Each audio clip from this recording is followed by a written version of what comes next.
ما suurtowdaa muslimiintu xagga technology-yada iyo aqoonta sayniska ee maanta hub iyo wax walba lagu samaynayo inay ku hormaraan oo gaalada ay gaadhaan ama ay ka sareeyaan inay hubka gaalada mid la mid ah mid ka sareeya samaystaan yumkinu dhalik bayraqdaar tayare turkigu samaystay si ugaga cabaadisay gaalada oo adiga arkay qaar fara badan ay ku sanduleysay inay la heshiiyaan wana calaamad tusinaysa muslimiinta inay horumari karaan laakiin waa arrin iskaashi u baahan iskaashi aqooneed iskaashi dhaqaale midnimo wadajir waa mid u baahan laakiin intuu aakaygii uu sameeyey kalashnikovkii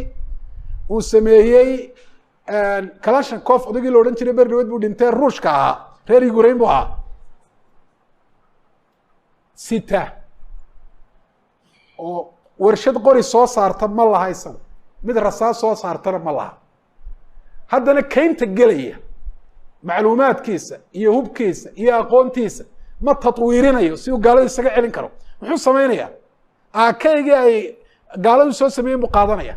waxoogay rasaas oo iyagu ay sameeyeenna meelahaasuu ka iibsanaya ama ka boobaya markaasuu kaynta gelaya odhanayaa xaya cala aljihaad natiijadiisu maxay noqonaysaa taad aragteen bay noqonaysaa waxaa yaa laydinku lugo